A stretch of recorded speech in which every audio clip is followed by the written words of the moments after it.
Poppy Pig was passing by Miffy's house, pulling a cart, carrying a large Christmas tree in a pot.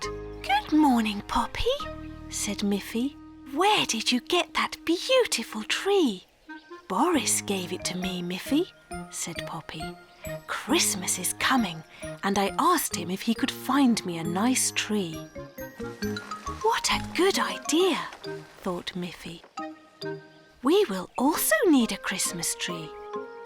Miffy went inside and asked her mother, "May I go into the forest to ask Boris Bear to find us a Christmas tree?" "Yes, Miffy, but you must be home in time for lunch." So off she went, across the meadow and into the forest. When she arrived at Boris and Barbara's house, they were already decorating their own tree for Christmas. "Hello, Boris," said Miffy, "and a Merry Christmas to you and Barbara. I would like to ask you if you can find a nice Christmas tree for our family." "Yes, I can," said Boris. "But you know I mustn't cut down a forest tree. I can dig one up for you and then put it in a pot so the tree can stay alive for next year." So they went into the forest and they saw many beautiful trees. Miffy saw one that was especially beautiful. "But I think that one is too big to put inside our house." "Well, what about that charming little one over there?" "Oh, that one is too small. All our Christmas tree decorations won't fit on such a tiny tree." Then Boris pointed to a medium-sized tree. "Do you think this one will do?" he asked. "Yes," said Miffy. "That's a lovely one. Can you dig that one up for me, please?" So Boris dug up the tree, being very careful not to damage its roots. "I will bring it to your house tomorrow." Miffy was home just in time for lunch, and she told her mother about the lovely tree that Boris was going to bring them. The next evening, Miffy and her mother and her father were busy decorating the tree. It looked so beautiful and even had flashing lights. In the morning, Miffy was on her way to school and little Snuffy was running along with her. When they arrived at the school, there was Boris with a very big tree for the schoolyard. "Hello, Miffy," said Boris. "This is the tree that you said was too big for your house, but I thought it would be just perfect for your school." The school teacher and all the children were very pleased to have such a wonderful tree for their school. All the children were soon at work, making decorations for their new tree. It was going to be so beautiful. Then Boris knocked on the window. "I have another surprise for you, Miffy.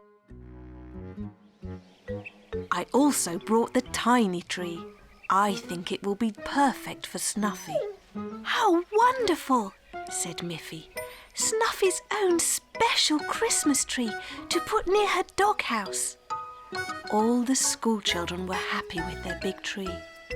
At Christmas, Miffy and her parents were happy with their medium-sized tree. And little Snuffy was very, very happy with her very own tiny tree. On a bright but very cold winter day, Miffy and Grunty were having fun throwing a ball back and forth in Miffy's garden. Snuffy was there too, running and jumping up, trying to catch the ball herself. Then, when Miffy threw the ball, Snuffy caught it in her mouth. Grunty had to laugh, and Miffy too. But when they wanted to continue to play with the ball, Snuffy did not listen to Miffy. "Snuffy, give me the ball," said Miffy. But Snuffy just ran away with it. Then Mother Bunny came out of the house and called, Isn't it too cold for you to be outside, girls? Even the water in this flower pot is frozen. I have made some hot chocolate for you to warm you up again. Come in, girls. So Miffy and Grunty went in and enjoyed the delicious hot chocolate. Snuffy stayed outside, pushing and chasing the ball. Later, when the two girls were playing in Miffy's bedroom, they heard Snuffy barking and barking. And when they looked out of the window, they saw she was covered with snow. Everything was covered with snow. The snow had fallen so quickly that while they were inside playing, the whole world around them had suddenly become white. All excited, they ran to Mother Bunny. "Mother, Mother," said Miffy, "can't we go to the lake now? It will be so beautiful there, with the snow on the meadow, and maybe the lake will be frozen." "Yes, and we can take the ball too," said Grunty, "so Snuffy can play with it." Just then, Father Bunny arrived home and heard what the girls were saying. "I will drive you to the lake in the car, and I will test the ice on the lake to see if it is thick enough." So Miffy and Grunty and Snuffy all jumped into the car, and they drove to the lake. "Look," said Miffy, "the lake is frozen. We should have brought our ice skates." "Maybe you can bring them another day, Miffy," said Father Bunny. "But for now, I'm sure you'll have lots of fun playing with the ball in the snow." Father Bunny tested the ice.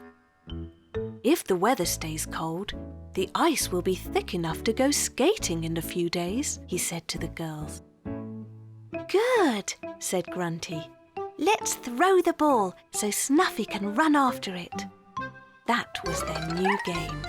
Miffy and Grunty took turns throwing the ball out into the snow. And Snuffy had great fun too, slipping and sliding all over the icy snow, trying to catch the ball. She was having such fun. Then, when Miffy threw the ball again, it rolled away too far and onto the lake. "Oh no," said Miffy. "Now the ball is on the ice, and the ice isn't strong enough yet to carry us." But Snuffy had already gone after the ball. "No, Snuffy, the ice isn't strong enough yet," shouted Miffy. This time, Snuffy did stop and listen to Miffy. She turned around and ran back. They were all very relieved. "That was very good, Snuffy. In a few days, we will come back and get it for you." One morning, Miffy woke up and looked out of her window to find that her garden was completely covered with white snow. She wanted to run out and play in it. "First, you must put on some warm clothes, Miffy," said Mother Bunny. So Miffy put on her woolen coat and scarf and ran out into the snow. "I think I'll make a snowman," thought Miffy, and she started to roll a ball of snow.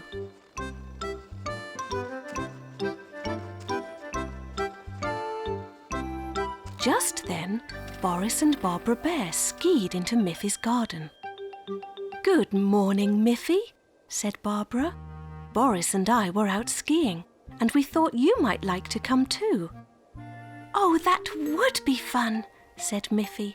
"I got a pair of skis for Christmas, but I haven't tried them yet." "Don't worry," said Boris. "We will teach you how to ski." Miffy was so excited. She ran into the house and got her skis.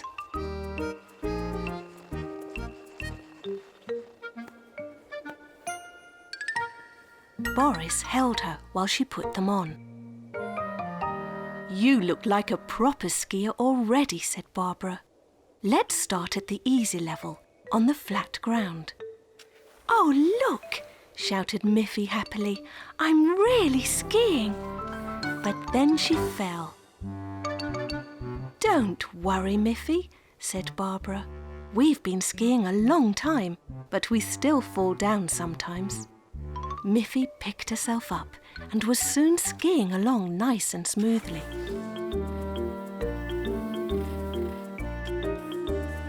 This is fun, said Miffy. Let's ski up the hill to Auntie Alice's house. Then we can ski downhill on the way home. So they began skiing up the hill, but Miffy kept sliding backwards. Boris helped Miffy and showed her how to point the skis outward so that they could grip the snow.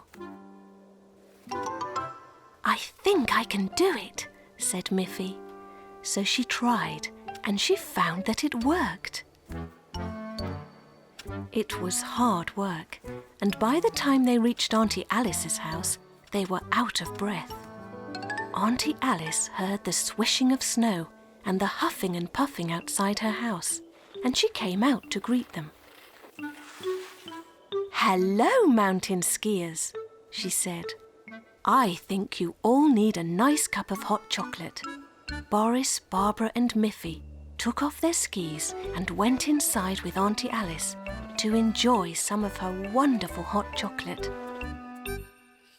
Thank you, Auntie Alice, said Miffy. Now we are ready for the fun part, skiing down the hill. So they said goodbye to Auntie Alice and put their skis back on. Be very careful skiing downhill, said Boris. You have to learn how to slow down and not go too fast. But Miffy could hardly wait to start, and off she went, faster and faster down the hill. It was fun, but also a little scary. She forgot how to slow down, and when she came to a little hill, she flew right up into the air and landed in the snow. Boris and Barbara skied up to her. Miffy said, "This morning I wanted to make a snowman. Now I am a snowman myself." They all laughed.